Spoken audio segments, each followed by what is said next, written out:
Good evening, everybody, and welcome to Behind Closed Doors with myself and Sue Peake. Sue's in the room with me. Good evening, Sue. Good evening, Alan. Good evening, Jason. At the moment, I'm going to have a look at the. I'm going to see if we can do this, and I'll have a look in the chat room as well, just to see if there's anybody in there.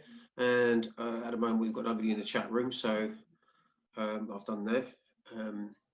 But I just don't want to make sure I get an echo from there, because I did this once before and I got an echo. So, Is that all right? what have you been up to then, Sue? I've been making things with Harper. You know, Is it echoing? Talk again. Yeah, hang on. It's playing in picture in picture. Sounds Yes, fine, Alan. Sounds fine here. As long as you've got the chat room up and you've got the video paused on it or muted on it, then you're fine. Is that better? It sounds fine to me. No, it's echoing. I can hear her after. Now still. Oh, you're right now. No. That's fine. It's fine. Yeah, it was playing in the chat room in the background. Sorry about that. Right. Yeah. So we've seen again this weekend a lot of police brutality, and you know, like I remember being at one of the demos myself in Trafalgar Square, and I think we weren't too far away in actual fact from where the guy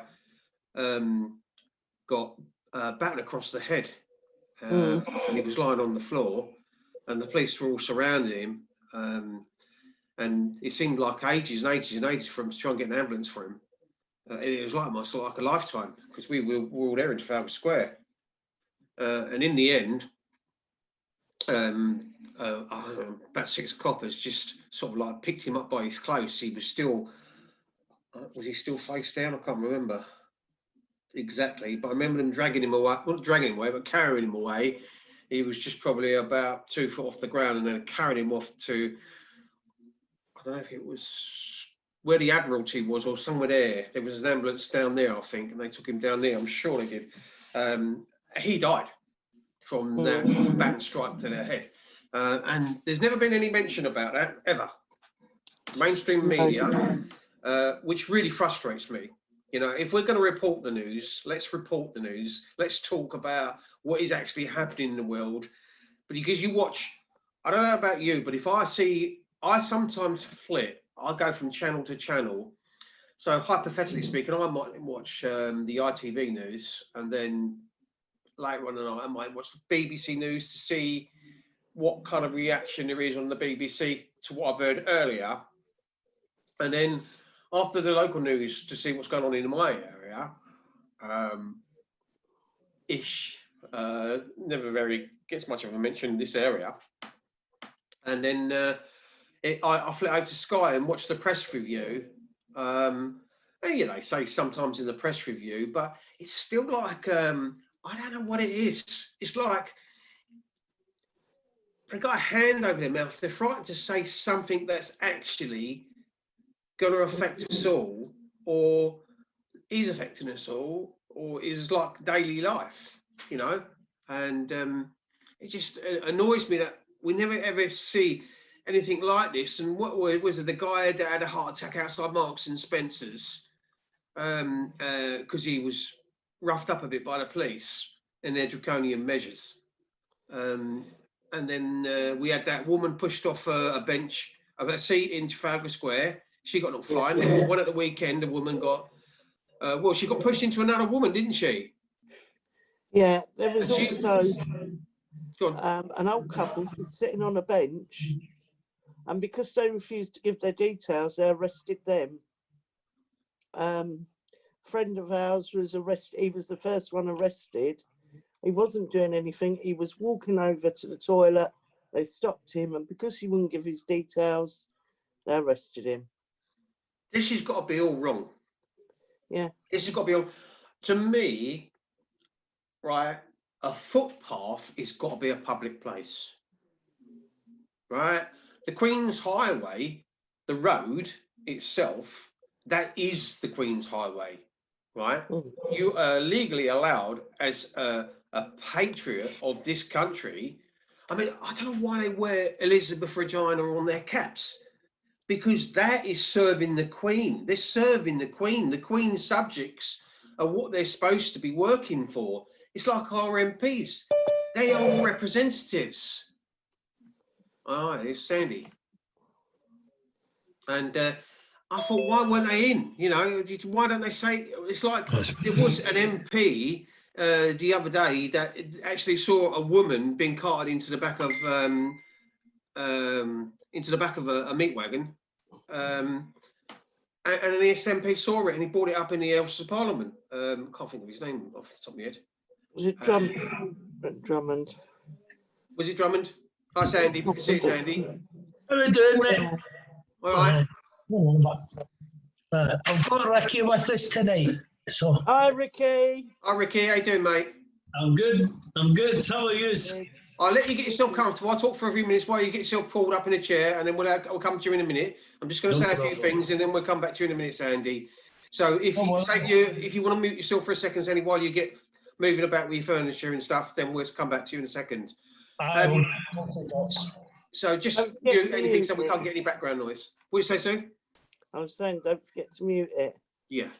And so what I was carrying on to say about the way that the police are behaving is disgraceful, and they're not serving the public. You know, if they go to what their actual oath of office is, it's all wrong.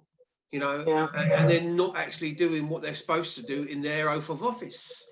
And the highest law in the land is law by consent, right? You have to have two parties consent to anything that you do, you know. And what annoys me is that the highest crime you could probably pay is take another life, I think, right? So police will arrest you under common law. You did kill somebody or you did murder somebody. It's all right to use it then, right? But when you come to any other time, they do not use it. And it's the highest law of the land. It's consensual law. Which they're trying to get stopped. Yeah, but they can't stop it, so. Because all these fines and all this arresting of people in the streets, right? By the time it goes, I haven't heard of one going to court yet, but by the time it goes to court, it will be chucked out because it's unlawful. Any judge that votes against it, okay, like, so the police officers, as they're handing out these fines and everything else, are they officers of commerce by contract? They're like ticket wardens, traffic wardens. They're just there to get out revenue. They're for the sake of revenue, giving people money and fines, and they're all for commerce and for money, where constables are supposed to enact the law and protect and to serve. You know, your constable is your police man or woman that's on the street. Your officers is working for the government. Is working for commerce. Is working for the profit of it. They might as well just be a traffic warden, which is all about money and commerce and just handing out tickets right, left, and centre at a fee. Are they working? Are they debt collectors? You know, it really does annoy me. Then I see the way that they can carry on, and the behaviour is disgraceful because they're putting their hands on people, they're tripping them up, throwing them to the floor, they're kneeling on their bodies in different parts and places, and what they're doing to some of the elderly and women is disgraceful. Yeah, they arrested a 15-year-old girl yesterday. Did they really? Yeah. I didn't see that. And sat her in the gutter. Disgraceful. Yeah. Disgraceful. Yeah. But I'm going to bring Sandy in just to have a quick chat, so Sandy doesn't think we've forgotten about him, and we can talk to Ricky as well. Let me just, Sandy, I'm going to mute yourself for a sec. There we go. And Brian wants to come in. I'm going to mute Brian as well. Good stuff. I'm going to mute Brian as well. hello, Brian. Hello. Hello, Brian. Hello. Oh, Hello, hello. Brian. Got echo. We got one echo out of what is 2 minutes.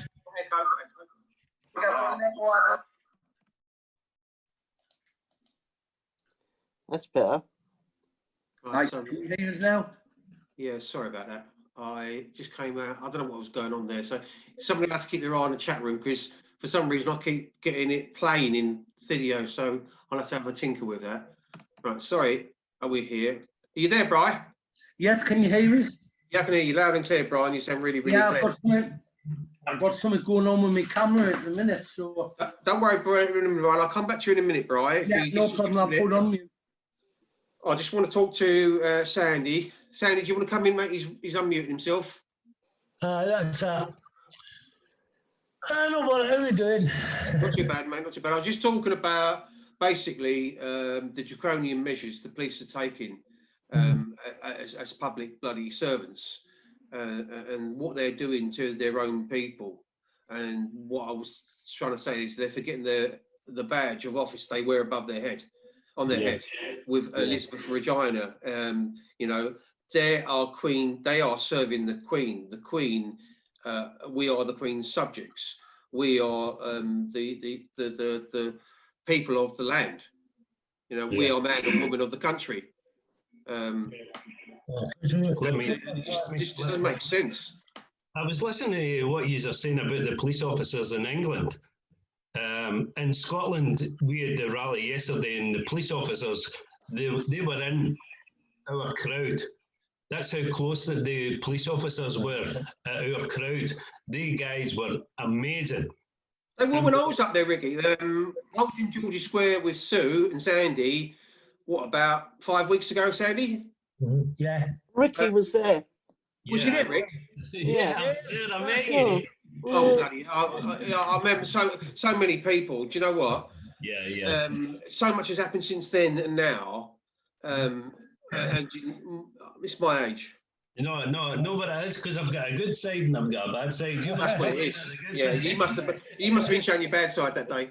It was that side, you see. Yeah, I've got that side. But the two officers we were left with yesterday, they actually took key rings off of the people at our crowd to put on They put on their own keys in front of the people who gave them the key rings. Wow. So our officers, and at the end of the day, we've got to understand that some of the officers, not every one of them, but some of the officers feel it, the pain that we're feeling, because they're going to get target first with this injection and whatever. What they don't understand is at the end of the day, more and more police services are going out to Secure Corps and Group 4. And in actual fact, it's photographs from London where they're on the back of it says Metropolitan Police. It actually shows, I'm sure it's either Serco or Group 4. It says there's a photograph. I've got to try and find it and put it back out there. And it shows that they're hiring private security to do the policing. Yeah, not Alan, I've just put a post about that. I've just put a post about G4 and the security this morning at about 10 o'clock. Was it Group 4 who did it? Well, Group 4's, well, I remember Lincolnshire. I remember Lincolnshire being took over from Group 4. But the way I look at it, the way they're acting, I've never seen the police act. Whether it's instructions just for the Met Police, I don't know. But the Met Police have always been bent anyway. Yeah, you know? It just seems strange to carry on what's going on. Yeah, it's like the gentleman said. It's like the gentleman said. Obviously, the Scottish police have been okay with them in the last rally. I appreciate that, you know. Yet again, when I've done the live speech from Tynemouth, the officer was all right. I mean, now we have our own assigned officer. Well, when I was with you, Brian, in Sunderland, that's we the were same talking officer. to the police. They was as good as gold, weren't they? Yeah, that's the same officer. Well, they was as good as gold. There was liaison officers we was talking to, and one of I heard, did they have the light blue tabards on? The enforcement, I think. Yeah, and when we was in Scotland, they did have the Scottish police did have the light blue tabards. I do know, like Scottish law. I think. I mean, I might be wrong. So no disrespect. Sky. Alan, Sky's not meant to be My niece. No, are you invited her into? Can you hear me, Alan? No, but Yeah. she's my niece. Alan, can you hear me? Yeah. Yeah, that was a different Sky that wasn't meant to be joining live streams. Oh. Okay. Anyway, yeah. So I think so. I'll let you come in a minute, mate. Hang on, Brian. Yeah. You mentioned about the police a second ago. Now you may have noticed I've renamed our Sandy Smith on here. I changed it. Rasta Sandy Smith, Papa Bear. Can I ask you, Can you see that, Sandy? now I Sandy, want can you see it? Yeah, Alan, I want to steal Yeah. 6 minutes of your show. Sorry, I missed that to there. do I want to steal 6 minutes of your show to do a screen share and show you why that name has been changed for Sandy. Oh, well, okay, yeah. I think I've seen it, but go on. Yeah, Sandy man. a lot of people won't have seen it, so I want to. It's actually Oh, Jesus. Like, very, very well done. It's You're actually, right there, Rick. Looney. it's actually really fun. So yeah, let's get this. I'm going to do a little screen share for I think it's 6 minutes. You might need to turn the speakers up. It's a bit quiet, so if you don't hear it, just whack up your volume for 6 minutes. Let me get it full screen. Can you all see that? Yeah. I'm going to play about 10 seconds and then stop it and ask if you can hear it as well. That's Okay. it. Live now. Can you hear that? Nice. Did you hear that? The camera logged, and she said, I can hear it. You heard it, yeah? Yeah. Okay, perfect. I'll let it play. It's on there. Podcast.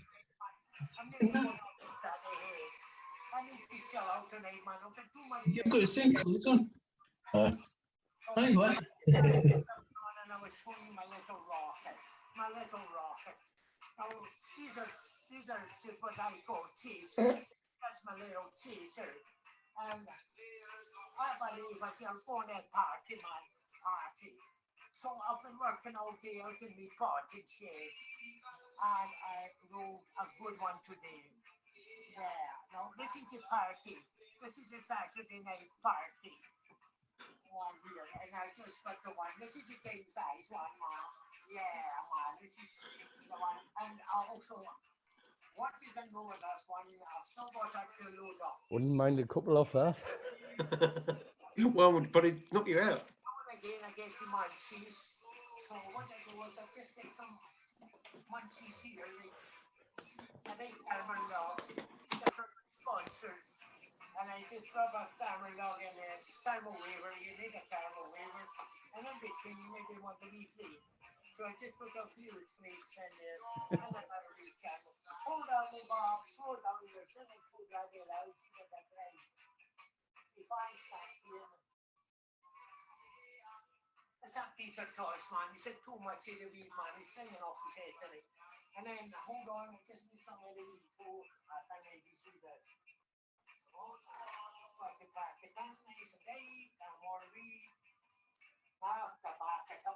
Don't put tobacco in. Tobacco bad for your health.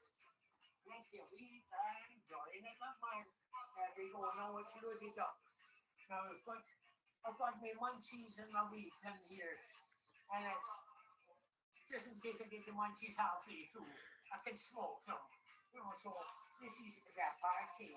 Sunday, the party. Papa Bear party. Saturday night, yeah. So, I've got a little thing in. Hold on. Hey, Peter, the music down for fuck's sake, man. That fucking Merritt, Jesus Christ, you'll have to think of neighbours down here in a minute. Oh, Jesus Christ, I don't want them. Jesus, and then they say, the dogs, they come, man. You know what I'm saying? My little joint. Holy shit, man. They better be the fucking imagine you naughty boy, you naughty Papa Bear. But anyway, put a little thing in from the piggy wiggies today, and they want to speak to me. Oh dear. And they say I organize events and stuff. Holy shit, man. How the fuck did he get me? What the fuck?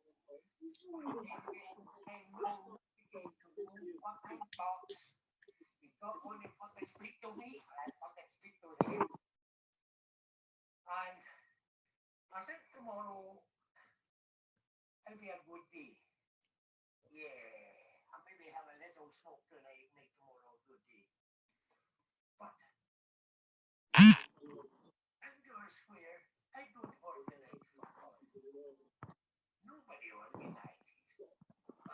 mind, when I tell you that fucking idiot, man, that fucking stone man, how can they fucking organise? Man, when you smoke things like that. Anyway, you fucking coppers want to speak to me. Organise. Well, Mr. Copper, man, you can go to fuck yourself. Papa Bear ain't talking to no copper. And that is any my friends. So we I can see you in there, Jack. I'll come to you in a minute. All right, babe. So to see we get a dose, fuck off, don't come. Not welcome. Now we are a peaceful demonstration. We don't have demonstrations. Very peaceful. I mean, Jesus Christ, I'm really sorry. Who the hell's 45, man? You're not even fucking strange. Oh, no, Jesus, I need a wee chaser. You know, so maybe I'm a wee chaser before I lay down to bed one. Yeah, happy on. Then tomorrow, it's George Square time again, well. Better early. Oh, yeah, man. What is the George? Yeah, 12 p.m., George Square. Just be warned and watch out for the copies. It could be a watching the, but if it's always safe, remember this, keep your distance. Keep your distance apart. That's the best way. Because we're all huddled together. You fucking smoke, the police man might come in with the sniffer dogs. And holy fuck, I don't want Papa Bear to be arrested for this party night, Saturday night. Fuck knows every night, Friday smoke. Yeah, man, I'm fucking stoned. I'm as stoned as he come. Yeah, man. I'm a real fucking happy stoner. Yeah, I'm stoned, man. I can fall like a butterfly, fucking single little me. Bring on fucking Hammond Allen, send them to me. I'll fucking knock them out in one. Yeah. So anyway, Papa Bear's going. Papa Bear's gonna real smoke half. So stay safe, smoke safe. Keep the tobacco out, no tobacco, bad for your health, boys. Okay, so Papa Bear's going. See you tomorrow, folks. Back off, folks. Brilliant, Sandy. It was a bit quiet. You could hardly, It was quiet, yeah. Yeah, it was very quiet. Only Just half before we go any further, I just want to say hello to Jackie, because Jackie's coming on the show as well. Hi, Jack. All right, babe. How you doing? Not too bad. I'm just going to go back to Sandy. You did, so I don't know if you could hear all that, guys, but the video is out there, and I'll probably share it with you as well, because it is quite hilarious. It's dreadful. Let me go back to Sandy and talk to Sandy and Ricky, because guys, do you want to unmute yourself, Sand? Yeah, I know, bother. I've just got a wee one in here for after show. You know, so, but up here in Scotland, I mean, yesterday in George Square, and oh God almighty, it was bad. They're all going, Papa Bear, he get any chasers. But this is the thing, up here and now, they're all wanting to be me now, you know, so even Ricky's wanting in the show. I even want to be like him. No, guys. Ricky, There must be something in the water up there. It must be. Yeah. Ricky, can I just say, Or the whiskey. Yeah, in the whiskey, Something yeah. in the coffee. Ricky, can I just say it's a great pleasure to meet you, mate. I've been following your work for a while. God bless you, brother. God I bless think we've actually spoke, not face to face, but over the internet, and Edinburgh. Edinburgh. Edinburgh. Aye. When we were up Edinburgh. When we done Yeah, when Batman. you went there. No. When we done Aye. Was that about a year ago? No, that was, what was that? I done with it. That'll be 2 years ago. Yeah, 2 years ago, when John was up there, and you did. That's when you had the horse, wasn't it? When was Yeah. it Trojan? Yeah. Well, that was someday. That was a day I'll remember all my life. That was amazing that day. We had a big crowd, but just the atmosphere and what was there, it was brilliant, absolutely brilliant. You know, it's just unbelievable. But, Well, I was going to say to you, because when we were talking at the top of the show, is that when I was in Scotland with you guys, along with Sue and that, and we were talking with the police and that, their attitude and their whole conduct was totally different to what we've seen anywhere else in the country. Now, you were saying it. You did get a letter because the guy wanted to speak to you, saying he didn't he? The liaison officer wanted to speak to you. Yeah, it was some fella, a constable or something. I can't remember. I'm surprised he didn't make a beeline for you on Saturday when you was in there because and come to see you in George's Square. I thought that might happen. Yeah, because I got the first thing was it was 2 emails I got, and it was they were wanting to meet with me or else to phone them, and it was regarding organising the event in Glasgow. Well, Ricky will tell you, we don't organise nothing, and we know it's on a Saturday. We just don't turn up. You know, I mean, you had a good turnout, didn't you? Pardon? You had a good turnout. Right. Very good turnout. Yeah, we seem to be getting stronger every week. I'll tell you what, I've got a lot of affection, and I mean that in the respectful way of the way the guy speaks. I've got a lot of respect for that Robert. Oh, he is good, very good. Well, he's going to be helping myself and Jane, you know, how we go forward now. So, we'll see how things go for here. Because this carry on with Sturgeon and co, you know, well, anybody over the age of 68 who have got a health condition, the Scottish Government will pay them out £10,000 right now, with more to come. So I'm trying to tell everybody, take the £10,000, take it. But if you want to go on and get more, it's up to the people themselves. But to me personally, I would say don't take it. Well, you talking about the readdress scheme for quarries? Yes, no. This is for all orphanages. The redress scheme. All orphanages, yes, not just quarries. No. So a bit like the Shirley Oaks thing, where it was. Excuse me for saying it, and if I say anything contrary, you can always shut me down. But the Shirley Oaks readdress scheme was basically bribe money. Mm-hmm. Well, this is the same because with this, every child who was abused in a care home in Scotland, they're offering us £80,000. That's what the rent will be. But for that £80,000, we have to sign a waiver stating that we will not take the Scottish Government to court. Well, the Scottish Government had made up rules and regulations that every orphanage in Scotland, whether a kid had been out for adoption or anything, if they'd been abused, boss rules come into this as well. If they'd been abused there, you know, you get us 10 grand. What they want us to do now is to receive this £80,000, we have to sign a waiver stating that we will never, ever again speak about our abuse, nor will we take the Scottish Government to court, nor will abuser, nor the orphanage we were abused in. So it's strange how it's almost like we've got kind of like contract law, and we should have consensual law. Sorry, Alan, have they set a time limitation, Sandy? I'm sorry, Brian. Have they set a time limitation? Because there's different laws up in Scotland, I know that. They've got that. This has got to be all done and dusted by 2021. So it has got a limitation on it. If you know what I mean. So it has got a limit on it then.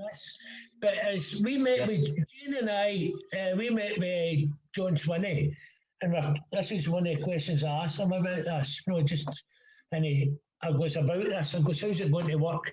And his answer to us, we don't know. He goes, we didn't think it was as big as what it is. He goes, it's massive in Scotland, massive, bigger than England, and that's all we know. I don't know how much greater, but seemingly they were. I certainly think it is, Sandy. In fact, I know it is. Yeah, well, in Quarriers Orphan Homes, we've got 174. Well, one passed away last week. The girl couldn't handle it anymore. And that's sad, you know, because Jane and I was working with the girl. God, I was working with her so hard. and she was in a down. She was really down, and I was contacting her every night. I spoke to her on the Friday, and then Saturday, I was up in Glasgow, and I got back and got it to me that she had committed suicide. That really got to me that day in Glasgow. It really got to me.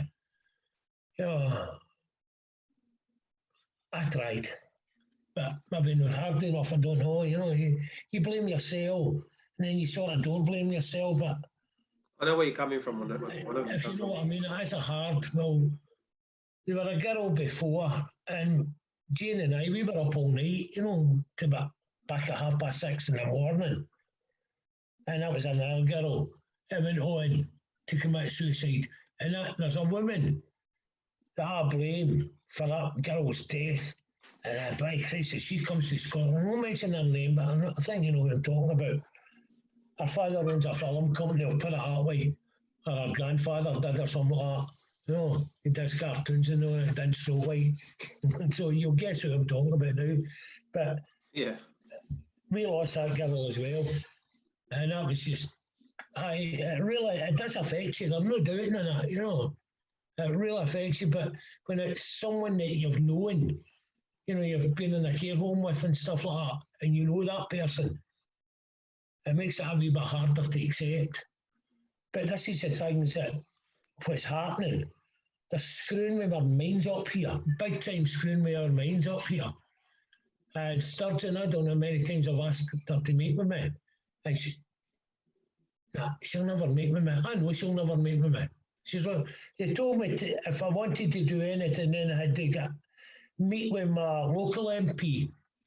Well, my local MP for my area, he was charged with grooming a young boy, and he's still working there because the young boy was 16 years of age, and they're going, well, he was of age.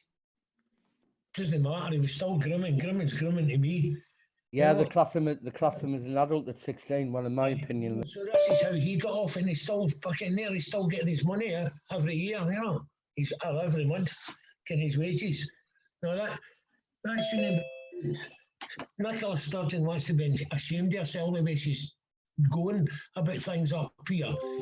There's too many people think the sun shines out Nicola's backside, but believe me, they're far from it. And as far as independence is concerned, I see in the paper today, oh, we're definitely going for independence next year. How the hell? No way. Isn't Sturgeon on the run at the minute with what's happening in Govan? You know about the big investigation into Govan at the minute, don't you? It's Govan Hill. Yeah, we know all about that. Sorry. Aye, we know all about that. There are different rumours going about here. They were that done, they were that done. But I can confirm there were 20 people arrested up there. There were 20. We've got the proof here. And Nicola Sturgeon, now this is her constituency. And one of the team there, I'll not give the girl's name. And she contacted Sturgeon about this, and Sturgeon goes, I know nothing about it. And I've been in contact with the police, and they know nothing about it. You know, so we all know about it, but you didn't. Well, can I say if any of the survivors from that area of Govan who've actually put complaints into the police, if you don't mind, Sandy, to contact Sandy, and then that's evidence alone. The idea that Nicola Sturgeon is saying that she doesn't know nothing, and the idea that the place is, well, a typical Scottish place. I know about them going back a long time. I know about Scottish place, because I think the former person in charge of the Scottish place about 20 years ago moved on to Ireland. You know, I've got all the day. Yeah, but Sandy, yeah, I do understand what you're saying totally, mate. And anyway, I'll let you continue, Sandy, and not interrupt. Because everyone knows. Just watch Sandy, just a minute, just watch the screen, because we've got there was 7 of us in the chat room. If you keep looking at the screen, you can see our other people, and we'll try and get round to have a little bit of a chat to everybody if we can. Jackie's gone off now, but she might come back in. But carry on for the moment, Sandy, but keep looking at the screen, because there are over 7 people in here, or 6 people now, but we want to get through 1 or 2 things tonight, and I want to get Sue to say a few things as well. Yeah, but everybody knows me. I don't care the God you pray to, the colour of your skin, anything else the church you go to, I don't give a damn. What I care about is the children of my motherland, because I don't want them to suffer the way I suffered. That's all I care about. But in the Govan Hill area, it's a lot of Muslim stuff and stuff, and there are a lot of kids, young kids now. I know for a fact I could go up there tonight and I could get a child, a 6-year-old if I wanted. That's the way it is up there. And no, it doesn't harm, it doesn't harm, it doesn't harm. Yes, it does. Now, I drove through Govan Hill myself with Jane. It was to let Jane see it. I was up, I think I took you around there as well, Sue, and you can see it for yourself. But it was during the day with Sue and that. But if you go up there at night, it's totally different. It's more, wow, you know, it's just, they've got to do something here. There's also a place in Glasgow called the Four Corners. It's just at the central station, train station in Glasgow. It's called the Four Corners. And again, that's another place. The police did arrest people there, you know, pulling up for prostitution. But I'm not too sure. I think there were about 8 or something get arrested that time. I'm not too, I can't confirm it, but I'm sure it was 8 people they got that time down there as well. And this is all kids. You know, so this is a thing they've got to pay more attention on. You know, if we can see it, surely God, they can see it. You know, but we can only try and keep contacting them to find out what they're doing. But it's so, oh no, we've got police officers down there. But if you get down there at night, you never see them. But you'll see plenty of young girls standing about. Plenty of cars pulling up. You'll see that. Young girls get into cars. And you're like, oh my God almighty. You know, you pass on the numbers to the police. You never hear back. You don't know what's happening. But we only try. We only try. Yeah. And Well, what? Alan. Take your mic off. Mike. You're Mike Allen. What's going on? Yeah. I can see that. Is it still muted? No. No, I can hear you now. No. Yeah. You've muted it. You've muted it again. Unmute it.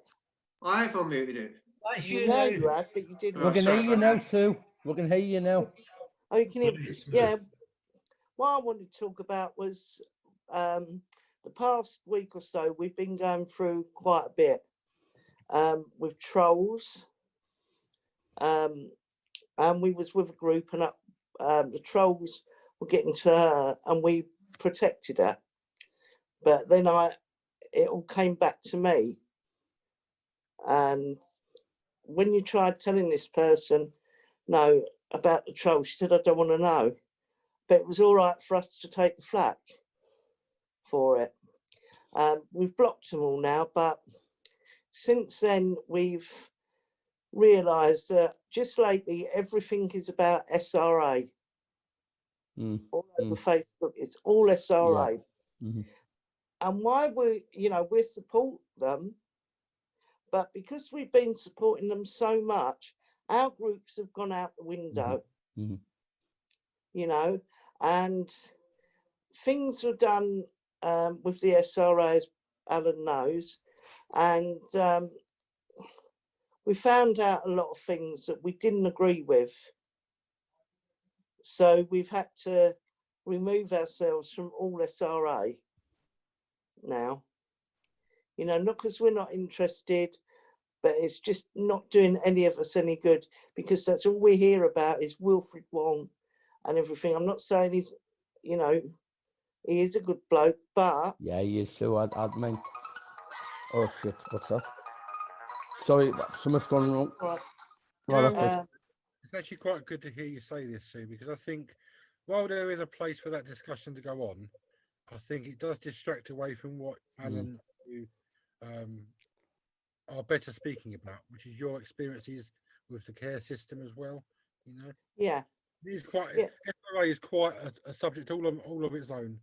you know, and Yeah, and people, until the, like I said, Jason, until the public start realizing, like in the 80s and 90s, when you spoke about sexual abuse, they just looked at you and laughing, and you comparing that to now, and that's what people are doing, they're laughing. But in years to come, when it's finally realised that it does exist and it's in the papers every day, what I'm trying to who say, has, yeah, what I'm trying to say, Brian, is the whole topic of SRA can overshadow everything else if you let yeah, it. of course it can, of course it can. That's what I mean. And there's a place And for it that. has been. There's a It place where has people been. think that, but it kind of overshadows the Beechholme focus. You know, I think. Well Well, said, guys. Well said. Yeah. Let me I just mean, come in a second, guys, because that is a very, very good and a very poignant place for me to come in, because I weren't going to say too much about it. At the end of the day, I still respect this person and anybody that's gone through hell like that. It is very, very deep, and it's very, very disturbing.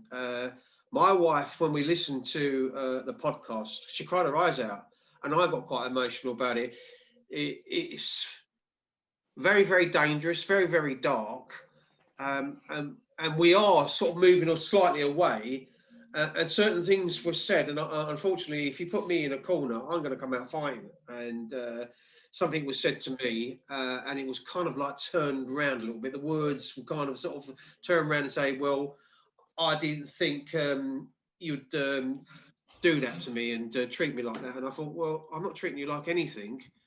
At the end of the day, what I'm saying to you is we need to get back on to concentrating on what we do, you know, and not because what she's done since then has put up a post saying, you know, it's all about SRA and nothing else. And I don't agree with that. And I had to say something, so I put up something. And I've got a big post I'm going to put up later on. But I don't want to go into too much detail because, you know, we've got to think about certain things and the way you word things, because people do get upset, and it's a bit of a sore subject, because I'm not out to, look, people said to me, John Wedge said to me, you're always going to get people, you know, you're infighting within groups. You're always going to get that, whatever happens, and things will happen. We've seen one or two things ourselves, haven't we, Sue? yeah. But at the end of the day, look, they're welcome to come on the show anytime they like. They want to talk about it and see how they're doing. And I support them in a way that is not my total commitment. But I will still, I have got nothing bad to say about them. And what happened to them was a horrible, horrendous nightmare of their life. And I wouldn't wish it on anybody. And we will still support 100%. But at the end of the day, it doesn't really, it distracts us from going the route we're supposed to be going. Yeah, we had, you know, nothing's been said about Melanie Shaw. No. We've not participated, Pepsi, Watson, No. and the others, you know, and it's wrong because, you know, we're about children, and that's what we do the best. And there's another one there, Sue, Carol Woods as well. Because Carol Woods has been injected to gain her freedom. Now, we were talking about liberty here, and you know, we talk about, even Sandy will use the term free man. Well, they're doing it in Sandy's case, aren't they? Yeah. And they're still injecting her to this day, so she doesn't say anything to gain her freedom. Now, how wrong is that? We're supposed to be living in a free country. Like I said, they never tried that, like in the 80s and 90s, because we were too aware. But this is what I'm saying, how the so-called law has changed around it since the 80s and 90s. So in a way, when we exposed it in the 80s and 90s, yeah, what's happened is, even though it was proven, certainly, I mean, I'm not going to go on about my case, it's history, yeah, but in my case, it did change the law. But like I've said to you many times, yeah, what I cannot understand is everything that was brought into the High Court in 2000, like people who've been in care, in like social services care, not the same type of care as you were, and obviously Sandy was, yeah, social services care. We done it so people could get access to the records, but in most cases now, 98% can't get access to the records. You know. Hey, do you want to come in? Yeah, it's Take the mic off. It's me who wants to come in. It is a free country and it is a free speech, but only when you say their words that they want you to say. Yep. That's Yeah. only when it's free speech. Yeah.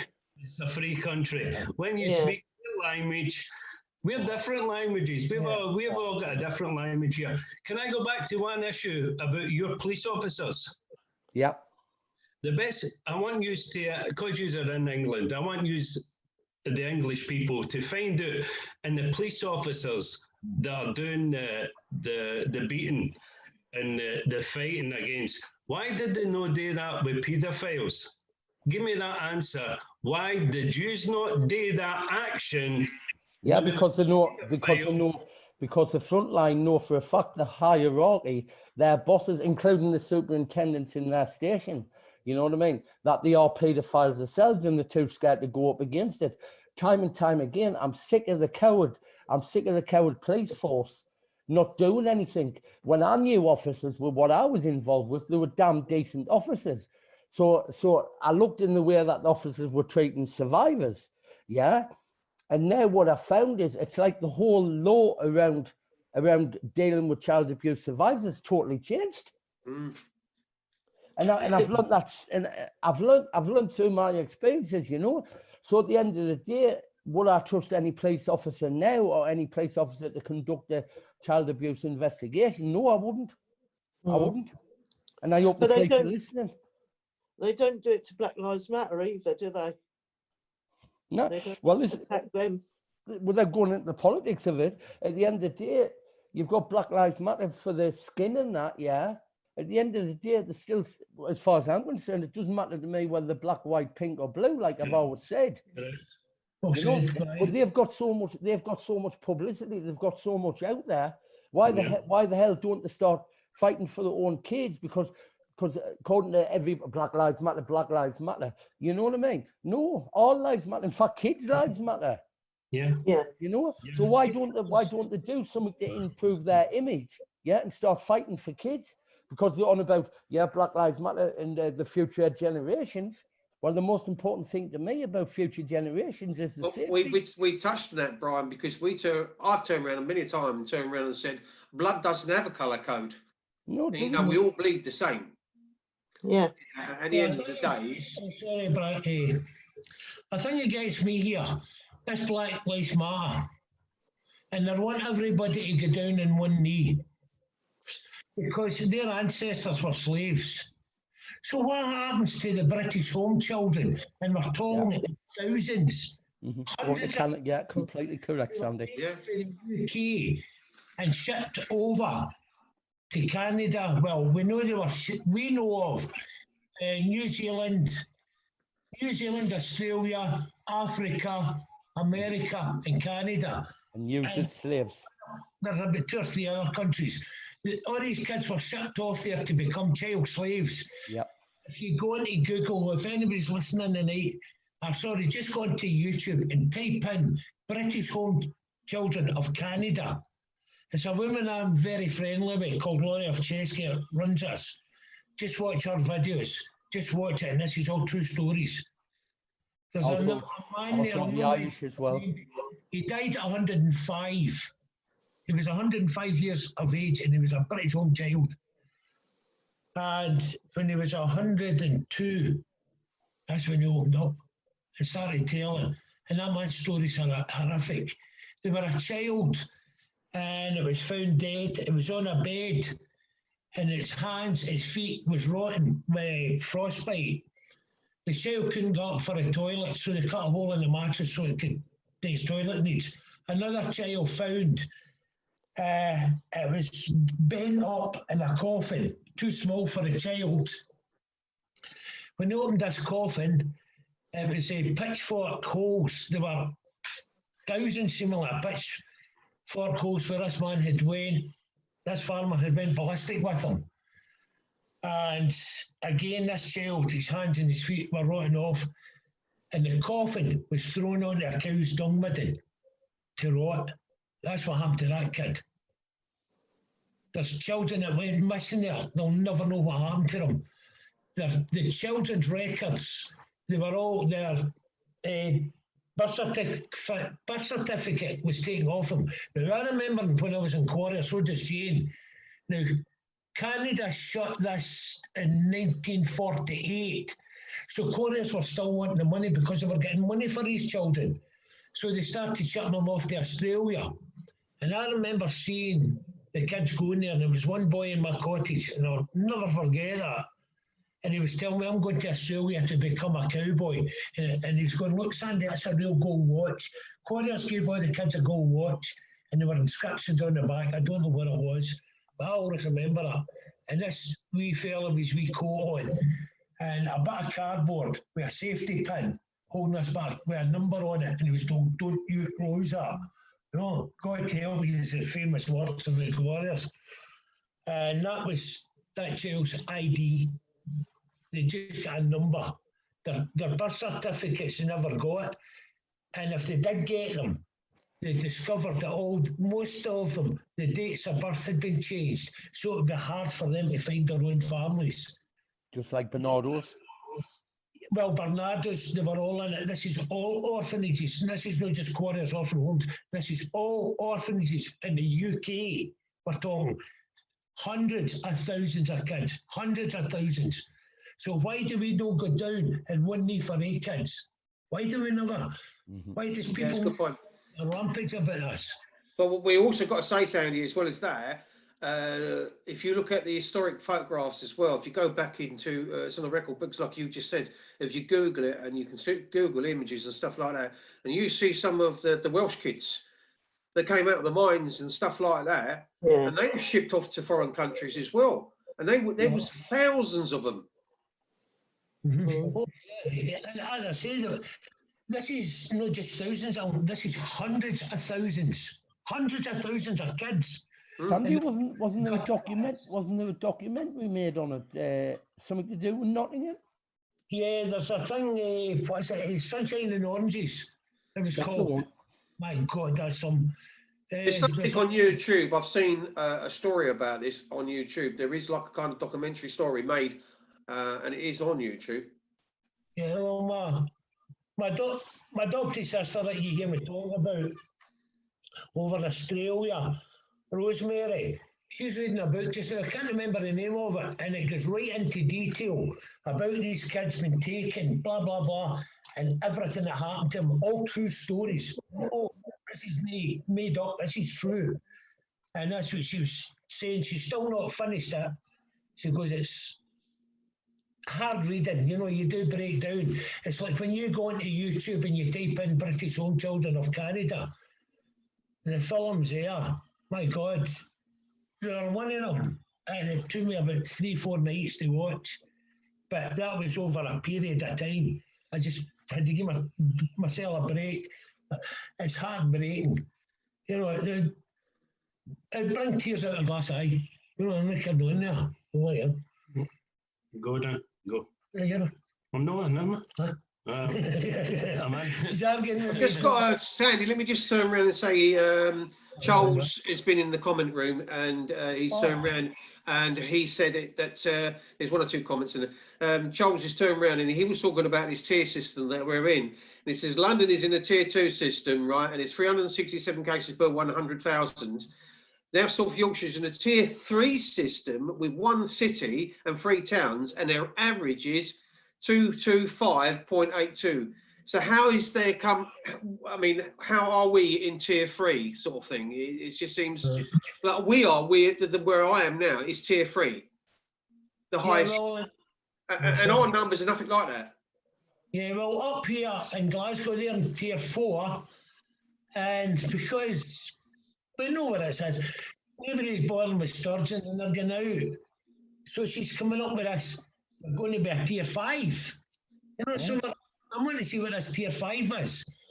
But are you serious with this? Yeah. Why? No, but our government, back to everything, the government's just controlling these. And they people that believe that something's wrong, then we can't change it. We can't change it. We can't change their mind to turn around and say, it's a lot of bull. Nothing's happening. I'll tell you, what this is, it's getting me, I'm going here now. I didn't even want to speak. Yeah, go for it. Right, but listen, Go, Ricky, go. listen to me. This is very important for the government. There are going to be more deaths, a suicide, than what they're saying with this COVID crap, that COVID 2020. It's not a COVID-19 because 19 doesn't exist. It's a lot of crap. There's nothing there. But there are going to be more deaths than what they say that COVID 2020, I'm calling it because it's made up. But there are going to be more suicides than what they can accumulate with the deaths of that 2020. And the hospitals now, I've been watching a lot of videos, the hospitals just now are empty, zero, nobody in it. Now, the government are saying, oh, people are dying. Where are they dying? Where are they gone? They're dying because they're putting false death certificates on them and using COVID as the excuse. And unless the British public wakes up to that, correct, because it's the ultimate action, we've got to take action now. That's a good point, Ricky, because let me just come in for a second there. Very, very good point, that, because at the end of the day, we know there's something there, right? We know there's a virus of some sort, like a flu virus or whatever the case might be, but it's nowhere near as bad as Spanish flu, right?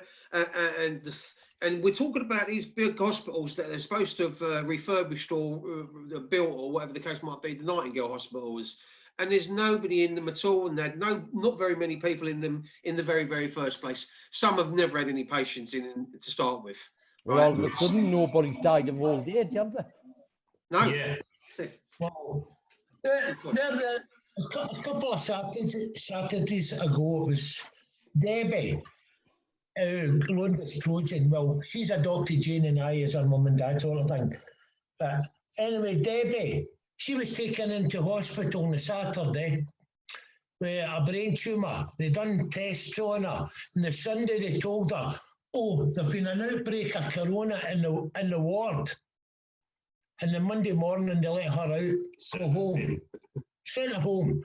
Now, if there are such a thing, and these doctors and nurses know how serious this is, as they try to make out, why did they not keep her in? Mm-hmm. Why did instead of allegedly having the COVID virus and going out back into the public? Yeah, do you know what's happening up here? I know all the nurses are speaking out, and what they're saying is they're so embarrassed with everybody. It was, remember, we were all out at 8 o'clock on a Thursday night giving all this, and the nurses up here are so embarrassed that they didn't even want that. They didn't want that because we were clapping for something that they were on the front line for nothing. Mm-hmm. For nothing. That was it controlled. Do you know what I was thinking the other day? No, I was really thinking the other day, is the toilet roll. Do you remember at the very start of this? The toilet roll. Everybody, what did they do? They went out and cleared the country. Sorry, I'll rephrase that. They cleared the world with toilet roll.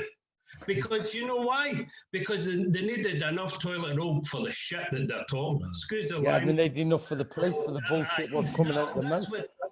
So see they turn around and say, everything's away. The public will come out like sheep, as we say. They're going to come out and say, okay, this says it's clear, it's cured, and it's whatever. How can they turn around and say, oh, it's going to be cured in springtime? Yeah. The same as they're saying, you know, we're coming out of lockdown on the 2nd or 3rd, but we can have 5 days. So COVID's going away for 5 days over Christmas. You know, it's going to visit Bill Gates, isn't it? Yeah. You know, I'll tell you what I found disgusting. I found disgusting that they nicked Santa Claus in London at the weekend. Yeah. I'm coming. Do you know all he was doing? Do you know all he was doing was giving sweets away? Yeah. And then allegedly they've nicked a 15-year-old in London. Yeah, they did. Yeah. Hildebert Bell, it was her name. Yeah, they arrested her, 15 years old. I'm telling people now, right, who's listening, and I hope it's the police. You just don't scare me. You took my, not the police, but the authorities took my freedom when I was a child. By Christ, you're not going to do it as an adult. Yeah. I stand by that. Amen, bro. Yeah. I mean, I would have gone up to London yesterday, but the way they're going, it's too dangerous for me. You know. I mean, the police pushing a 75-year-old woman. Aye. Yeah. But this is what they're trying to do. If they can't scare you with the corona, they'll scare you with violence. And it is true. This is why, sorry, Sandy. This is why I think the police in London, I honestly think, I mean, if I'm wrong, but I honestly think they're not fully qualified police, some of them. I really don't. Because from my age, I remember when the police wouldn't do that. All right, they say society moves on, police laws move on, which they do, you move on with time, but not doing what they're doing. They're like the bloody Israelis. Yeah, because there were a video going about in YouTube where that, I better not swear there, but can your mayor of London, he's control. That's your problem, because he told he was telling the police to get in there, no matter what, and stop it, get it stopped, any force you want. Same day, there's a Black Lives Matter rally. Keep back for that. Keep back. Yeah. Now that was on YouTube. That's been taken down now. But that's true words. That's disgusting and shocking. That might be. Well, personally, without causing any so-called right-wing stuff, yeah. At the end of the day, I think Khan's very biased. I think he's very biased. He's not equal. You know what I mean? He's not equal. He's obviously, I'm sorry, but he's obviously playing the skin color against anything else, and that's my opinion. I think Sadiq Khan's probably the worst London mayor I've ever seen. And that goes above Boris. We've gone through this equal opportunities and equality and everything else, but myself, I think even in our own government, discrimination is creeping into our own government. Yeah. If you look at all your leaders, who's controlling all your leaders? All your leaders. You're right, Mickey. You're right. I mean, it's funny, isn't it? Starman was the former head of the CPS. You know the new Labour leader. Yeah? And they vote him in as new Labour leader, and he's been involved with child sex investigations. Well, like I'll tell you, he was involved with mine. Yeah, it's CPS long before this woman was moved on to the investigations, the IIPCC. Yeah, and at the end of the day, when they put Starman in, if you notice the way, and then they've just suspended Corbyn. He's getting back in, but the suspended. Well, I've never been a fan of Corbyn anyway. I'm not a Tory neither, you know. But at the end of the day, it's the way that they're moving certain people into positions. And then in the future, we will not get anywhere. I noticed how they're moving them in, Sandy. So they're putting whereas years ago we might have had a little bit of freedom to get our justice. Now there's just no such thing. No. Yeah, I mean, I think I'm stating the obvious. Yeah, very well said. Yeah, well, the next wee village along the road from is Johnson. This weekend, they've started blocking off the roads, and it's a sort of drive-in, and it's a big test centre they're building up there. Seemingly, this is a fair size of place. So we need to take a wee pop along and get that full and see what they're doing. Yeah, that's Is it being run by the army, Sandy? Pardon? Is the army coming in? I don't know about that one. I don't know. There were talks that they were training the army up here, and they were going to be trying to get it through as compulsory to get this injection. Is this Sturgeon stage 5? We don't know what stage 5 is. We'll wait and see what stage 5 is. You know. When do they not get the idea? When the government not realise that they are representatives of the people? We're their employers. I think since since Tony Blair. When we were talking about Keir Starmer a little while ago, what he done when Jimmy Savile was a ringleader, a circus leader in what he was doing in every single hospital in the country and mental institution that he had keys to, he pushed his papers off the desk, and he let him get away with it basically. And he was head of the CPS when he did that. Yeah, and then we're talking about the Blair government. Tony Blair took this country to war over weapons of mass destruction, and he's a man who could call inappropriately in a toilet, wasn't he? Yeah, well, Tony Blair actually changed the child law as well. He sped up, as people will confirm, he sped up the foster and adoption side 100%. Well, as you know, Sandy, I went against Blair, didn't I, and Thatcher, you know, so I looked into him and he done the deal with Norway into speeding up foster and adoptions. This is one of the reasons why I'm protesting out the children first in Sunderland on Wednesday, and I'm going to tell them straight. I'm even going to be quoting documents that I shouldn't have, so I don't know what happens there. Probably get fined or something, but that doesn't bother me, you know. At the end of the day, it's like I've always said that we have to start from the beginning, don't we? I mean, obviously not use, but as a survivor, was what I think. We have to start from the beginning. Where did they get the children from in the first place? We've got to go to the very point.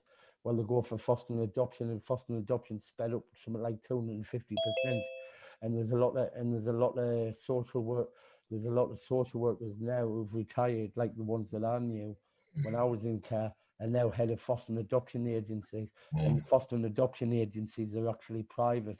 Now, as far as I knew, foster and adoption agencies were not meant to be private. And the reason why I'm going after Sunderland, I know Sunderland's my own area, but the reason why I'm going after Sunderland is because, as you know, Sandy, there was an original Ofsted report, not that Ofsted matters now, it did then, Ofsted report, which actually criticised them left, right. It was the worst report in the country. So they give them 6 months to book the ideas up, they didn't. So there's now a third report. The third report is public, but the council's not releasing it. So that says it all. And this is not just my area; it's going on around all over the place. We've got to hit them first. Obviously, with survivors, it's not about the financial side. It never will be. You know what I mean? But with social services, with foster and adoption, with councils, one thing you put up in front of the face: money, money, money. We need more. We need more people on the streets. Yeah. With these issues, you know, because the consent, I mean, fair enough, some families might not have had nothing to do with social services in their whole lives, and I'm glad for it. But at the end of the day, with the way things are going with the coronavirus and that, and it's going to happen, at the end of the day, you refuse to have that coronavirus, it would be classed as you putting your child in danger and coming up with the ideal excuse, future emotional harm. Can you see what I've just put on screen? Yeah. Tommy. That's Tommy, isn't it? Yeah. It's Tommy saying that detaining a paedophile is not a crime. Well, No, because paedophiles have more rights than the average, normal, everyday citizen. Notice how I say normal. Notice how I say normal people, because you know, people are saying, oh, well, you've got to rehabilitate paedophiles, you've got to give them a chance, No, you haven't. Try listening to my story, try listening to Sandy's story, try and listen to Sue's story. You know what I mean? And that to me offends me. You know, when the government says a paedophile has a right, paedophile has no right. They took a child's life. They took Child's innocence. They took a child's innocence. Yeah, you know what I mean. You know, and I know the Bible, and I know all this. Where the Bible says you shouldn't take a life. That's a sin. No. Well, what's more of a sin? To take a child's life, because in a way you've took that child's childhood, so you've took that child's life. You know, it's a good point as well, because when I speak at rallies, when I was in Nottingham on 2 occasions, when I was in Manchester, and when I've been in several positions where I've spoken or been asked to speak at rallies, and it's like a trigger. It never leaves you. And when you start talking about it, you're taking yourself back to that little boy. That little boy's still within you, whatever anybody says. I don't care what anybody says. That little boy or little girl, that little human being, that minor, that innocence was there many, many years ago. And I don't care what anybody says, that stays with you. I never, like I say, with me, I know the show's not about me, you know what I mean? But with me, I never go there. Alan. I never go there. Because it's too bloody, it's like well, I don't even have to explain it, you know what I mean? Yeah. You know, I never go there, so it's like all the anger I had thinking about it, all the anger, all the hurt, I mean, all the drugs I hit, You know what I mean? And Well, I some, remember being with you at Nottingham, Brian, when you did speak. You came to support me when I was at the Nottingham rally. yeah, I couldn't do the speech though, Alan, because I was, I mean, no disrespect, but I was annoyed with some of the comments what people were making, and I was about to lose my temper. I was about to lash out. You know what I mean? It's just some of the comments were so insulting. Yeah. You know, and I would sit, and when you know, I'm not the pretending be all, but I've done this for 34 years, you know, and I know certain things which, and you do know I'm under the, what's the law, the Official Secrets Act. Yeah. I didn't Well, know you that. signed that because- I only found that out that out in the last 7 months. Didn't you do something with the ICSA as well? Yeah. Well, they wanted me to call participant status, but I refused. I refused point blank. Over there, my dog. And the reason I refused is because it reminded me so much of the Welsh investigation, Waterhouse. And you know, when you get natural instinct, it was just something, I smelt that smell, if you know what I mean, what warmed us, you know. And yes, I made the statement about, I'll tell you, I'm not bothered about the place. I made that statement about Leon Britton, right? And at the end, and I made that to the Truth Project, yeah. And they said, well, what was the point in coming down here, which I thought was an insult anyway, yeah. Against the idea of me coming down here, as in case anybody comes forward in relation to Leon Britton, so they can back me up and I can back them up, and then I've actually got the proof of what happened in, believe it or not, people, Anglesey. And look what's happened in Anglesey in the last few days. That alerted me. Anyway, I'm not going to go on about my story, like, because it's in a Let way. me just let people know that are with us that Kimberly's joined us. Yeah. And who comes on the show after us and's got her own show with a team as well. Kimberly's in it, and she's probably come on, Brian, because she's got a lot of respect for you as well as all the rest of us in this room. Oh, Kimberly, is that Kimberly from Wales? Yeah, Isherwood. Is it Isherwood? Isherwood? Yeah, I got my Oh, mic off brilliant. this time. What a I managed to brilliant make it, guys. Did you want to ask Brian any specific question, Kimberly, or did you just want to come on and just join in? No, I just like, to be honest with you, I'm just in awe of everyone, because as you know, I'm really passionate about institutional abuse, and elite paedophiles has always been a thing of mine. So to me, it's like, I don't know, it's like a normal person meeting the Kardashians kind of thing, and do you know what I mean? This is what, to me, I'm just in awe, you know, and I just... Well, I have a lot of respect for the Welsh people. I learned a lot from the Welsh when I was up in Cardiff with Voices from Care.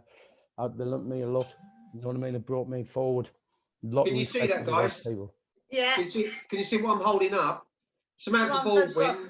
Yeah, Samantha Baldwin has just written a book and just sent me a copy of her book. And bless her, she signed it as well to Beechholme Survivor. So yeah, there's another person, Alan. I've known obviously I've known Sandy years. Sorry, Sandy. I've known Samantha for years and years. You know what I mean? Shows that. I mean, do I believe we're winning? Yeah, I do.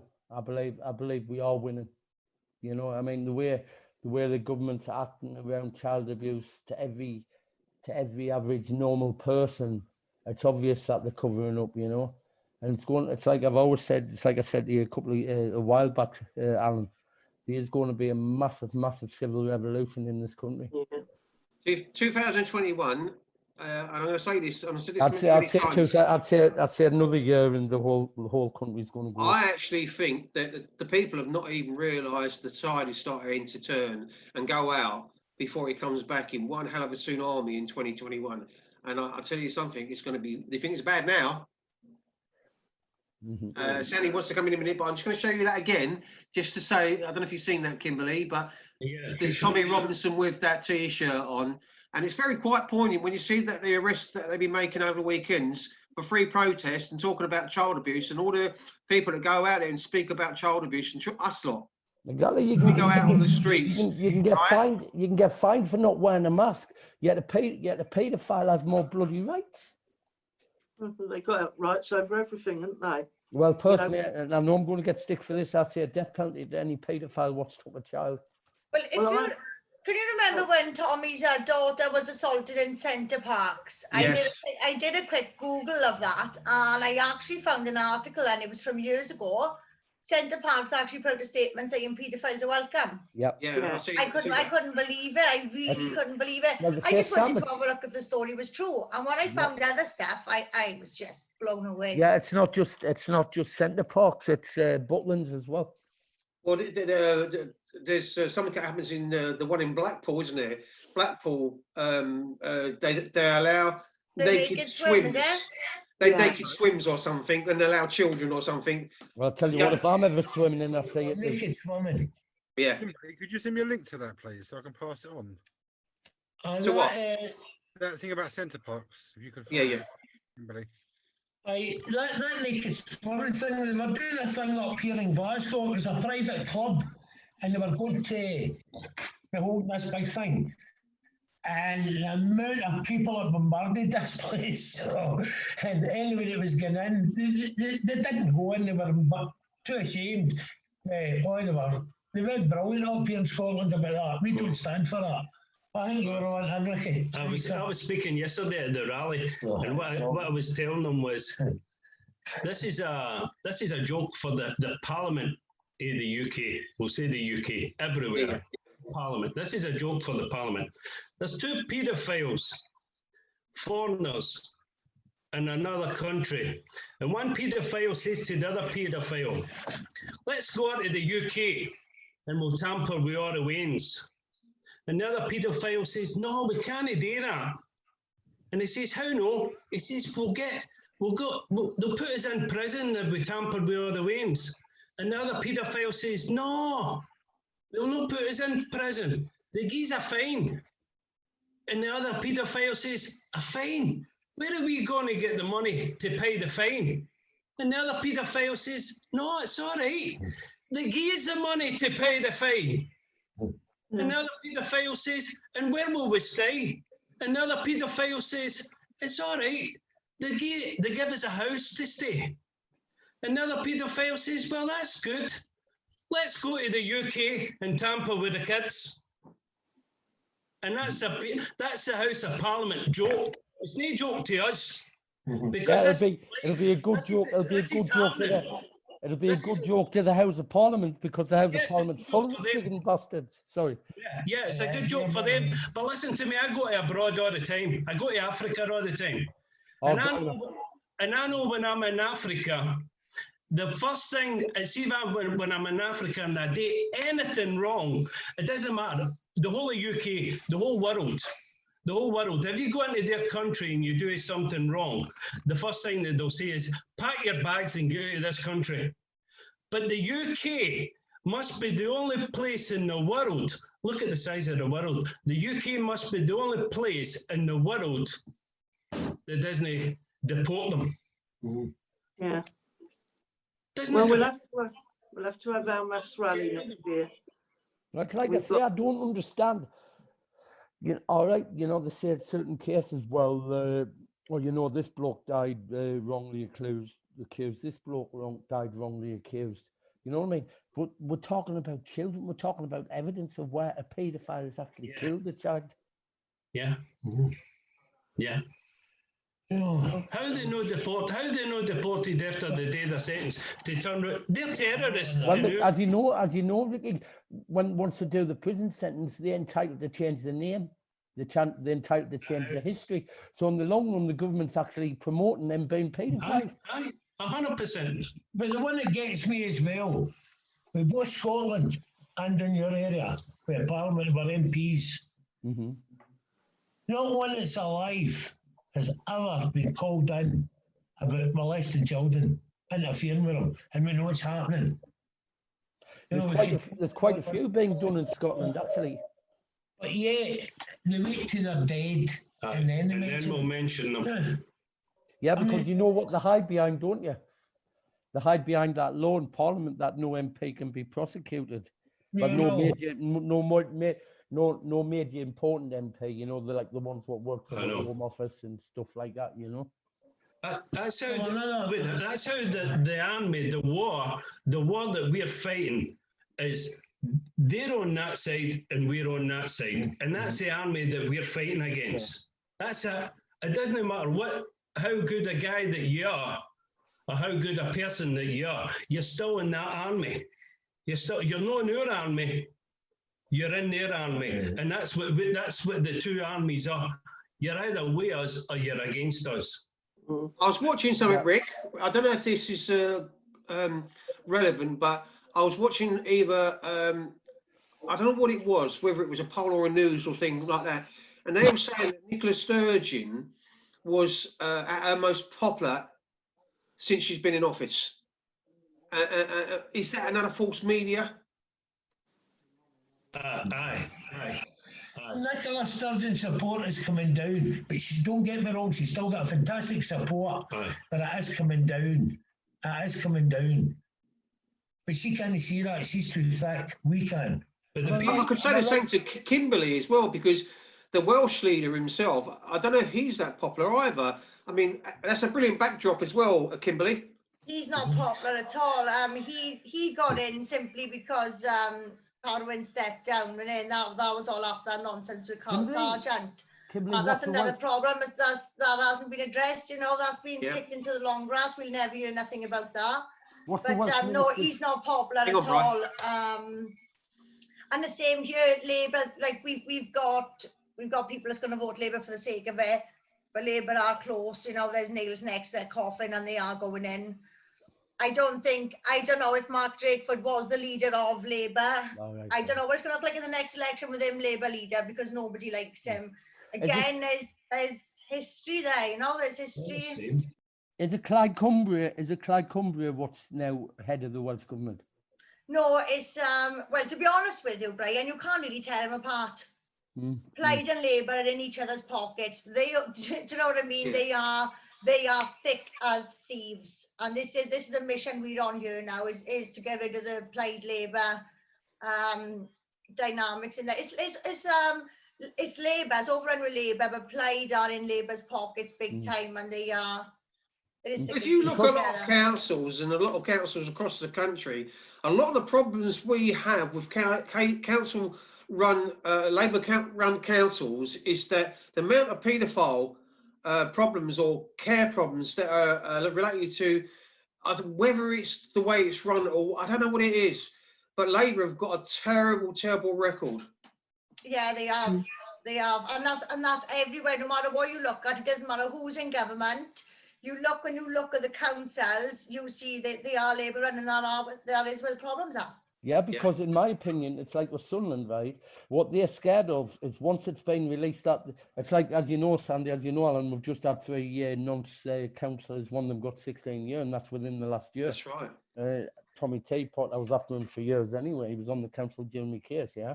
And the fact is, once he's actually in the things that he's been involved with, you know.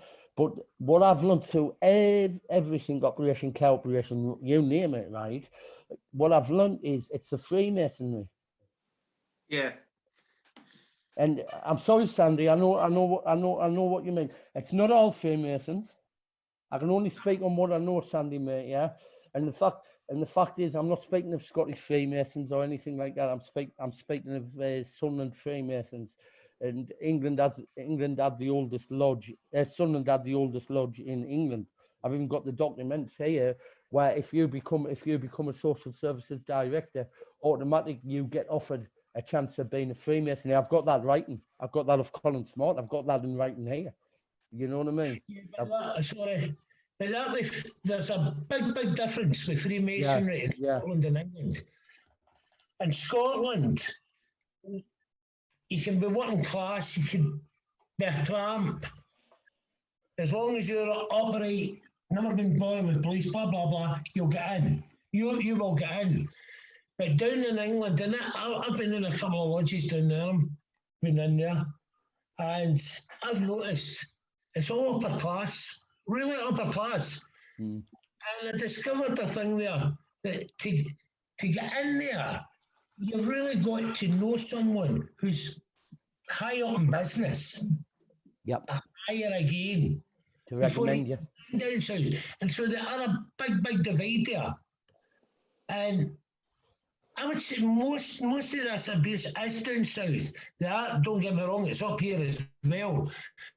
But all your top notches up here, I mean, Prince Philip, Prince Andrew, I could go and the list is endless.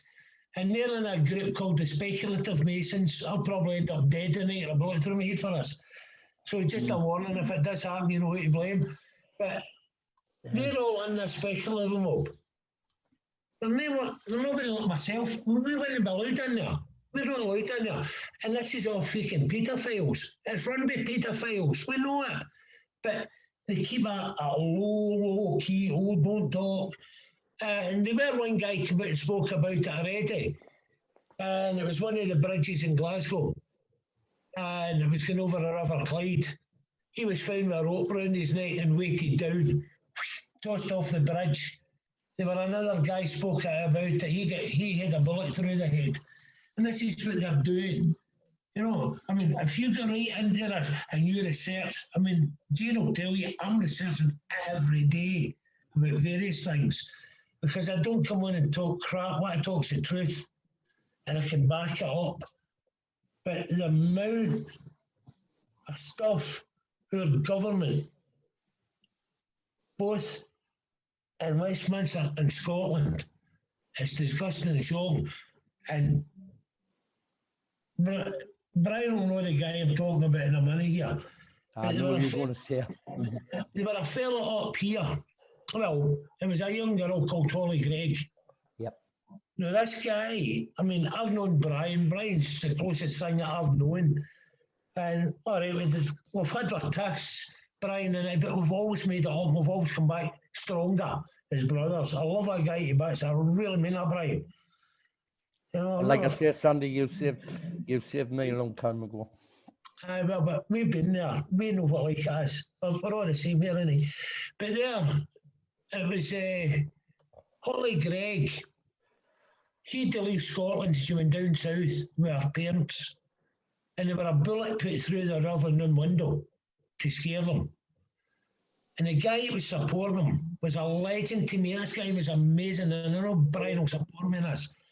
Was the late Robert Green. Aye. And it was him that gave me the courage to speak, and he gave it to Jane. Oh, but I'm grateful to that man. But that man got banned from Scotland. That if he came to Scotland, he would get arrested, and he did come to Scotland, and he was arrested. That man was taken into hospital. And I think it was 2 days, something like that, Brian, if I'm right. Yeah. After he was taken into hospital, he had cancer and died. Now, I don't believe it. I don't believe that for one bit, Sandy. I mean, I knew he wasn't well. I knew Robert wasn't well because I spoke to him when John made that speech in Scotland, you know. But I mean, I like to think I was pretty close to Robert, which I was, you know, because I first knew Robert as he was doing his first website, you know.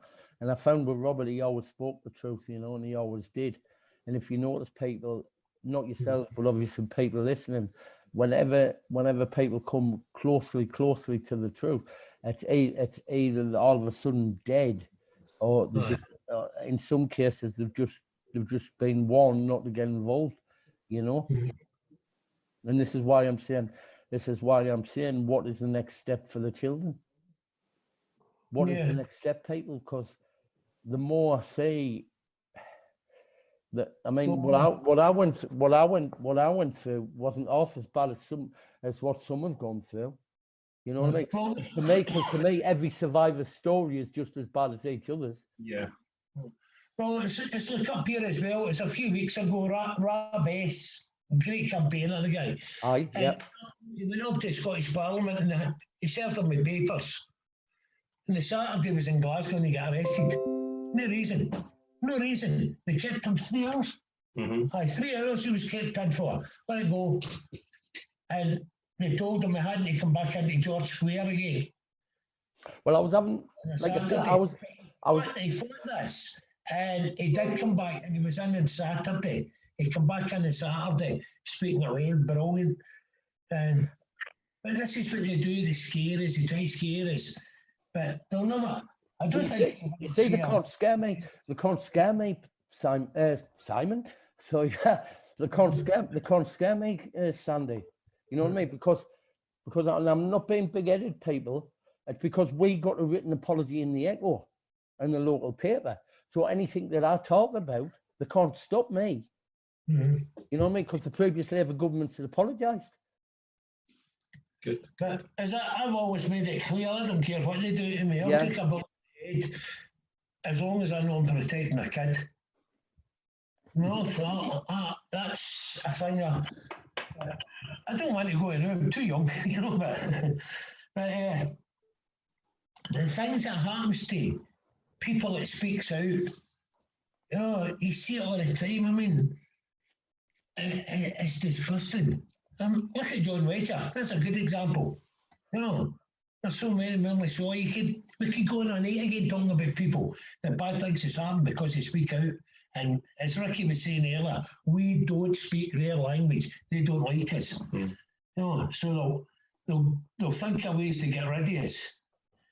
And I heard it was on Saturday I was speaking, and seemingly there were two coppers coming down my way, but it was Rabes and Tommy. You know, I told them to go away, and I heard it. I don't know if you heard it, and it was cheerio. They started singing cheerio, cheerio. Well, I heard them doing that. They were going away. But this was because these coppers were going away. But we don't know whether I don't know whether the coppers were coming down to get me or not. I really do not know. But I know maybe one day I'll get arrested, but I don't care. What are they going to do? What are they going to arrest me for? And they can't take what you stand for away from you, Sandy, because it'll always be there. I mean, it's part of you. There was Ricky, if you remember. There was Ricky one time, and he did a stunt in Glasgow. And it was in the Duke of Wellington statue. And he got a cherry picker, wasn't it? He pick you up. Mm-hmm. And the next thing, the police are along, right, get down. Ricky goes, I can't. Get down, you got up, so you'll get down. Ricky's going, I can't get down. How can you not get down? He goes, I've not got my cherry picker. So the next thing, along comes Ricky, comes in, the next thing, Ricky's away.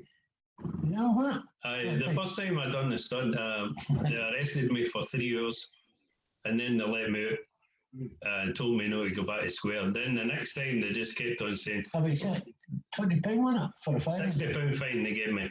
But that just made me bigger and bigger. And to get back to what Sandy was saying about the rabbit got arrested in the town centre. He got arrested, and the whole part of the crowd that was with him all went to the police station and all started in demanding his release. And so the police are like, we need to get rid of that crowd because we can't jail them all. When was that, Ricky? Sorry? When was that? For Rabes? Was it, yeah. Was it Saturday gone? Yeah, 3 weeks ago. 3 weeks. Oh, a few weeks ago. Sorry, I thought you were talking about Saturday just gone. No, 3 weeks ago he got arrested. No, it's Saturday there. Seemingly there were two policemen when I started speaking. Because I went up, and that wee video done with the mask on and all that. Yeah. I had that on, and I had my hat up and pulled down, and the dark glasses on. So when I went up, somebody goes say, "Oh, you said today?" I was Sandy in disguise. I went, "Oh yeah," because I'd mentioned about the police, you know, with these things. Because I'm doing it for a bit of fun. I goes, "You'll see what I'll do after." So when I went up to speak, I goes, "I'm sorry." I goes, "Sandy isn't here today. It's Sid." I go, "Sandy's sitting down the road terrified to come up in case he gets arrested." And I started speaking. I goes, "But to hell with us." I goes, "Enough's enough." So I took the glasses off and had a hood down and stuff and the beard off. And I went, "Sandy's arrived," you know. And just like that, the police had started coming down. And seemingly, as far as I know, it was Rabes and Tommy Rock went, "No." And they just turned and were going away. And the crowd was chanting this. Are singing cheerio, cheerio, cheerio. But Robert knows his common law so well, I mean, he's very, very good with his common law. I mean, you know, I've learned quite a lot, but I tell you what, that guy puts me to shame because I thought my common law was good, but his is exceptional. He's good. He's good. The people love him. The crowd love him. The people Yeah, he comes across as like a gentle giant, and when I mean that in a sense, I mean that because of the way he talks and the way his calmness is, he's got that kind of appealing touch type of thing. He appeals to people very, very, you know. Yeah, he is. He is. He's good. He's good at his words. And his actions speak louder than words. No, I mean, I saw the one where he was serving papers, and the place they were doing some work there or something like that. And one of the people were running away. The people were running away from him with fires. It's the Scottish Parliament. You know, the Scottish Parliament, they wouldn't let him in, so he's looking for another door in, and he found this way. Well, that's not the first time I've seen him do it, because he's got worried, you know. He's got worried because they don't know how to handle him, and they don't. Most coppers don't know their own oath and don't know the law as they should do. They don't know if they're constable or police officer or what. And a lot of them, it's like symbolism. You know, why they don't even know that what the Elizabeth Regina is on their forehead, on their caps, and you know, you go to the court and you get the unicorn and the crown and the lion and everything else. I mean, it's all symbolism. Yeah. But why does it make any sense to me to carry on the way they do? It's totally out of character to what we're supposed to be. Well, because it was in Saturday there. Rob questioned the police, do you know your oath? Come on, you can't ask them, not one. So no. I think it was Tommy had written it all out, the oath, and had it in a big banner. And Tommy started reading out the oath, and it was brilliantly done. This was brilliantly done. He had down the police. But what they've got a sense is the most important thing here is what we're forgetting about. It's when the police question people, they get them to try and understand. They're trying to contract them straight away by getting them into their dialogue. And the most important thing we don't recognise is the consent issue here, right? You have to have consent from all parties, or both parties, right? It's got to be consensual. The government can't work for the people without the people's consent. So when we talk about common law, it's got more power than people think. And it's because we've got these draconian measures and acts and statutes that seem, what I feel here is that I think we've got to the stage where we live very, very comfortably for what we do and what we've got. And some people are complacent and accept everything they're told. I might be wrong. But I feel that people have got so comfortable with their lifestyles, they just say yes and no and everything to what the government do. Yeah. But I mean, Jane, with Colin Williams, she was believing in it, but she was speaking to Robin Saturday, and I don't know, I think he baptised her, and she's turned into a rebel, and she's reading up a lot about it. Jane was spending today reading up on it about this. That did surprise me with Jane, but hi Sue. But before we end the show tonight, we were supposed to be coming on here with a few others, and in George Square, there are three groups: the Recordiers Warriors, the Ricky's group, Kids Have Rights Too, and La Bex's group. Save Our Children. Excuse me, this is important. That woman responsible for Reese has just been arrested. Oh, brilliant! Yeah, that's good. Oh dear. Yeah, she's just put Drummond. because my internet went down and I was waiting for it to come on. Did you say she's just been arrested? I was going to say that, guys. Sue's internet completely failed, and so she went off. And in the time that she's come back on, she's found out about this story, and you guys should be really pleased with that. Look, 32 minutes Tony's ago under the it was movie. on. Yeah. You still there, Ricky? Yeah, we're here, we're trying to get it all. That's fantastic. It is news, good Yes. news, isn't it? Stephanie Yeah. put it up, yeah. Oh, what? Yeah, sorry for interrupting, but I thought No, that No, was that's Well made done. that's made them guys night. Honestly, it's so brilliant for Scotland. Stephanie. Yeah, for Stephanie, she's absolutely. Donna Drummond. So Yeah. yes, Andy. It was DD or something, wasn't it? Donna Drummond, Yeah, that was it. her name. She didn't No, put the name, she just put the one responsible for my son. She just has been arrested. Yeah, well, I'm no one for violence. I don't like that. I hate it. But there were a video during the week and she was in Glasgow. And this girl had her and she was, Yeah, I see that.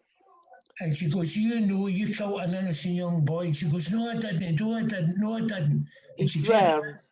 And she turned around and she goes, I didn't kill him. He drowned. How did she know he drowned? So what happened to his eyes? I'm not being funny, and all the other injuries if he drowned. Did the fishes get to him?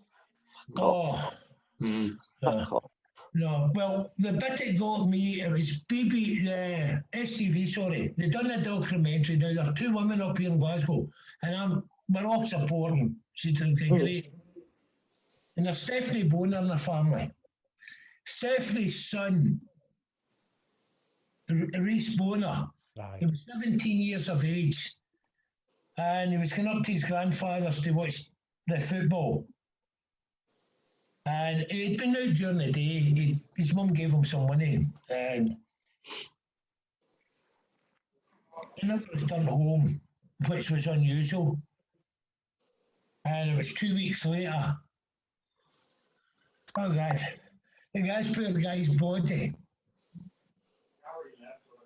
And somebody, when Reese's body was found, this was just, my God. Reese was found in water. I don't know how deep it was. I don't think it was too deep. But he was found in this water. And the police, they never even put the boy in a body bag. They put, I'm sorry, but they put ropes on him and dragged him. And somebody filmed this, where Reese Boner been dragged with ropes through this waste ground. And they sent it to Stephanie. They found your boy. How cruel is that to do that to a mother? That's disgraceful. Evil. Absolute evil. Now, this documentary that STV done, they showed this. That was the first time I seen it. And Jane will tell you, I was through there breaking my bloody heart. So if I'm like that, what's this mother going? And she's been going through. That mother knew who done that. Now, this Donna Drummond, she was seen on TV during the day with Rhys Boner. She was seen at night with Rhys Boner. She was seen the lane leading up to where Rhys Boner was found. She was seen there. She was seen coming back herself. But she told the police, she turned around, and when she was interviewed with the police, she turned around and she goes, no, I don't know, I've never heard of him. And he goes, yeah, you do. And she goes, was that the wee Italian boy? No, and then they mentioned about this. Oh, yeah, she knew him then. No, I don't know what happened. The police Scotland be ashamed of yourself. Okay, on you go. And they've never given that woman support. They told her, your son was found here. Then they told her, no, your son was found. She doesn't know where her son was found, and they'll not give her that information. They're refusing to give her the information so that she can go down there, put a wee bit of flowers down for her son, that she can pay her respect to her son, where he died. That is bad. It's affecting me right now. Talk about us. So if it's doing that to me, think what it's doing to our poor mother out there. She deserves justice. Yeah. There's another one, Nora. For Johnny. And it's justice for Johnny. And her son was found stabbed, and he'd been thrown into the Forth and Clyde Canal in Glasgow at Spears Bridge. And he lay in there 7 days, I think it was something like that, before he got him. Somebody knows what happened to that guy. They know. People know what happened. Please, I'm begging, if anybody's listening, they know. Give the two mothers justice. I'm so happy for Stephanie Bonner tonight. I'll talk to Stephanie tomorrow sometime. I'll let you know, guys, what's happened. But I'm supporting our women all the way. You know, all the way I'm supporting her. Always support her as well down here. I've done everything I can do, you know, I mean, I've put up her award. I'm not going to be big here. I'm not getting into detail, but I put up her award for both boys. I just want to make it justice. I want them to have it for this Christmas. That's all I want for Christmas. The same as the mothers want. Well, let's hope they get her this time. They've arrested her. Just hope they got her something to go on. Yeah, well done. Well said, Sandy. I'm going to come in for a minute because what I've been trying to do earlier on. Sorry, are you all right, Sandy? Are you okay, Sandy? Oh, he's made up because of what he's heard. It's good for the mum, isn't it? Wow, oh, that's brilliant. But you know, no one wants to hear news like that. But you know, actions speak louder than words. Yeah. For near enough 2 years. So the army that woman, the two ladies that have built up, the army, then they're getting a result now. Yeah. Because see if you've never had the army, it's like you. See if you don't have an army behind you, you'll fight it and fight it and fight it to the day that you die. Guys, I've got to come in for a second because we haven't got The much reason we time don't left. have an army in England is because there's too many infiltrators. Yeah. Right, let me just come in for a second, guys. All right, we've only got about 10 minutes left, and then Kimberly's got a show to go.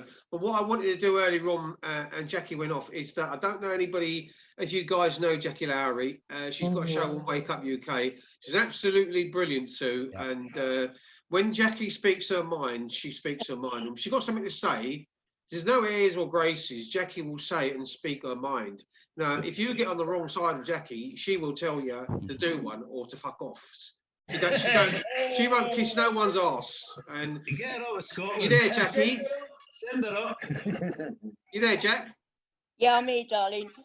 So I'm just introducing you, babes, to the people in the show tonight. And to me, you are an absolutely brilliant campaigner, and what you do. It's strange. We was watching Buster doing some, not Buster, was it Bobby Smithy? Yeah. Doing some of the videos from London, streaming live from London at the weekend, and he's another one. Bobby Smith, children for the fathers. She's not been Bobby's still going. Sorry. Bob Smith, he's absolutely brilliant. A fantastic guy. I've met him, and he's just the same as me. He'll tell you it as it is, and if you don't like it, his answer is same as mine. Fuck off then. What you waiting for? Elmo, isn't it? Exactly. You know. Yeah. Bobby's been going.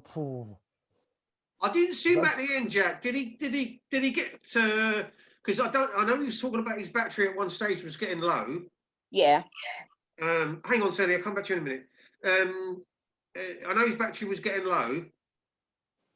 But I didn't see any more videos from Bob Smith afterwards. No, I don't think he did more. It was just that one where he was saying his battery was getting low, and then there was a bloke that they arrested for no reason. He was just standing there talking to a woman. That's and right. Then he managed to get away from the old Bill and run, and they couldn't get him. Yeah, I know. Yeah, I see. He's such a great character. I don't know if anybody's ever seen him, but Smithy, right? Yeah. If you ever see any of the videos that Smithy does, he's absolutely brilliant. Hang on a minute, Sandy's putting his hand up here. And go on, Sandy. No bother regarding that bitch, Donna Drummond. She wasn't. She was pulled into a police car tonight for her own safety. We're waiting on more information coming in. She's not been arrested. But she's not been arrested. She has not. It was more for protection. It was her protection. That's it. What does it take for? You know, why are you not giving the mother that protection and letting her know it's sick? Exactly what we've been saying all night. I've just put a picture up of Tommy Robinson in a t-shirt, right, saying that paedophiles have more protection people out on the streets are getting pulled up right, left, and centre and arrested for a misdemeanors. I mean, what's happened to our freedom of protest, our freedom of speech, our freedom to roam anywhere? You know, our freedom in a public place. All of that's gone. Where's the real crime? You had thousands and thousands and thousands of police on the streets at the weekend, and what's happened to real crime? Yeah, because that does it. They couldn't give a shit. You know, yeah, No. sorry. murdered it. Old Bill not interested. What they No. are interested in is shutting up the truth tellers, and that's the reason there's people That's like what that will stand up and say, no, fuck you, you won't dictate to me, you will not shut me up, I will say what I need to say, and if you don't like it, fuck off. Fuck off. Yeah. Take it away. That's a good thing with Jackie, because like I've sat in the background and watched the show, because you know you can watch the show in the background and just watch it on your iPhone or whatever, or your phone or whatever the case, but just sit there and watch the show, and then you can write up a comment if you want. And I've sometimes sat there, and Jackie knows I'm there anyway, and she says, if you want to jump on now, you can jump on if you want to, but you know I do my bit on the show, and I've got to give other people a chance as well. But she is so on it and so truthful, and it's brilliant listening to her sometimes. And I recommend sometimes, if you want to hear somebody talk the truth, then you want to listen to Jackie. Well, I would if I knew how to get on it. Hey, I would go. Hang on, Sammy. Sue, she's coming, Sue. I would go on it if I knew how to do it. Well, it's easy to go, just like you do on your phone. Just go type in on your internet, Wake Up UK. Right, it'll come up, Wake Up UK, and just put chat room, and it comes up with the picture and the little play button. And then underneath that is the comments. You don't, if you go into the red one, the white one to start off with, enter chat room. Don't go into the red one, because that brings you into the live stream like we are now. You don't do the second one. You don't do the second button. You only do the first one. I'll have a practice of that then. I might do a video and show you how to do it, and then do it to you. But I got, well, we still got a few more minutes. Just going to come back to Ricky. Ricky, got anything you want to tell us? Anything else you want to say to us, mate? Just keep on doing what you're doing. Keep up the fighting, and don't let them win. No, we can't do that, because, to be truthful, you know, me and Sue went through a horrendous time in Beechholme, and when I met the likes of some of the great campaigners, Jackie didn't know, Rita Ricketts didn't know, Jimmy the Hat didn't know, John Lawrence and Katie, all the people that I met, Glenn Saffer, Danny Tomo, everybody that I can name that I've met on this journey, they didn't even know Beechholme existed, you know, let alone Beechwood. You know, and this is right across the country. When we talk about Kencor, Northern Ireland, the Blair Brothers, when we talk about Jersey, we talk about the girls in Wales and the amount of abuse in Wales, and we talk about how bad it is in Anglesey and places like that. You know, we scratched the surface, but because there's so much of it, the disgraceful behaviour we see with the police in their thousands at the weekend, why don't you investigate instead of 6 decades, I've got to go and protest on the streets to try and get my justice. Do that, Al, at all. Nor should the Blair twins, nor should anybody that's been abused, where you was put in the care of your local council, were there to look after you. They weren't there. You had the legibility to look after you. What was that, Bri? Sorry, Jack. What was that, Bri? The part of you being taken into care, the care laws in the 90s were that you were automatically covered. Once you go in care, you were automatically covered by an insurance that protects you from any lost life, you know, like what you were saying earlier. Yeah. And what it is, that insurance has got so out of hand that I think, and the same insurance companies actually pay the police, by the way, which is municipal. Yeah, always throughout all these cases, I don't know about Scotland, Sandy, but always in England, it's Munich Municipal or Municipal Munich. I think they changed the name after Waterhouse because they were involved with the Welsh carry-on Kimberley. You know what I mean? And what it is, it comes down to the one thing always, doesn't it? it comes down to money. I mean, at the end of the day, that's up to the survivor. If they want to take the money, that's up to them. Respect either way, because that money could help them get professional counselling. You know what I mean? But the governments have successive, well, it'll be successive in the future, and governments from the past. It's always come down to, oh yes, well, in a way, we do accept responsibility, so he's a bit cash. It's not costing the government; it's costing the insurance company. Sue wants to come in, Brian. Let's Sue just get in. Yeah, sorry, Sue. Well, no, it's all right. I was just thinking, you know, we were in Beechholme. Now, all the areas that kids were sent from in Beechholme, they have all been dealt with. It's only the Beechholme kids that have not had anything. They've not. That's true. Yeah, all of the authorities, and we're the only ones. Which says to me, you know, Beechholme is one of the oldest children's homes in the country. Beechholme was formed in the 1800s. It was the first children's home that formed its first scout group. It was one of the first children's homes where the children from the orphanage went to fight for their country. So not only did they get taken from the poorer areas of London and Hammersmith and Fulham and Chelsea and Kensington, they also went to fight for their country as orphans or come out of orphanage. If they didn't have enough bad enough lifetime, some of them never ever came back from war. Yeah, that's true. If you think, well, Al, there are thousands and thousands upon people who rush to sign up to join the war effort to keep us to have our freedom and to be a free and independent country.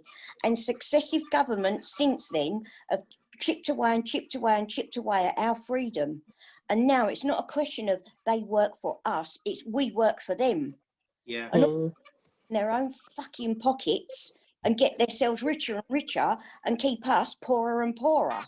Has there ever been such a thing as a successful democratic democratic country? Grinds at me when I think I paid my taxes, you know, and where did it go? Yeah. Because how come we are so tied down with our pensions as regards the pittance that the pensioners get when they paid into that system for over 40 odd years, and we're the worst paid pensioners? Why? If we stopped giving foreign aid, we'd have millions and millions and millions to give back to the people in this country. Because as I've always said, charity fucking begins at home first and foremost. Yeah, well, hang on a second. Let Sue just come in. Go on, Sue. Now they're trying to class pensions as a fucking benefit. Yeah, well, no benefit. You know, at the end of the day, I'm saying the middle-aged people, the old-age people they've went through a lot worse than us. You know what I mean? And I hate it because that is an absolute insult. And I will go off it on that one. Yeah. Can I just say that I think the pension? Respect for all people. Can I just say that I think the pension is actually a return on your investment. You spend your whole life working, okay, or as a nation we spend a life working, so we pay into the system, so it looks after us in our old age. It's not a benefit. You've worked for that all your life, you know. So it's a return. Yeah, you've earned it. Yeah, you've earned it. You've earned every penny of your pension, you know. Exactly. It's not a benefit. You're entitled Hang on, guys. to One at a time. One at a time.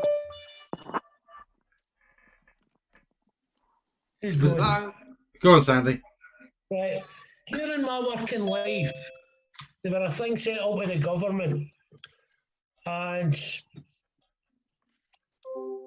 if I paid so much money into it, my employer had to pay so much money in it. And it was called a superannuation scheme. Yeah, I remember something, yep.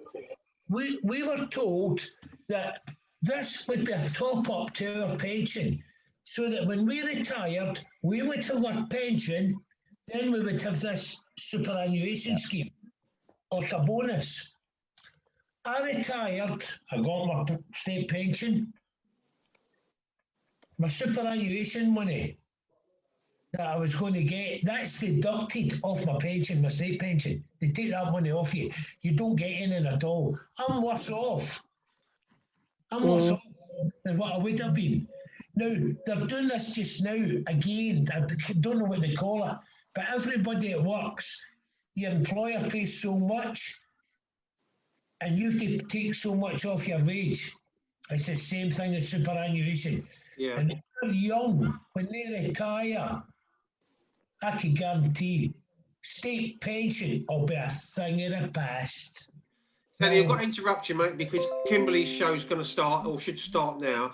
So what I'm going to say to the guys before I go off air is a big thank you to Brian, to Sue, to Ricky. Thank you, Ricky, for coming on tonight. And as always, you, Sandy.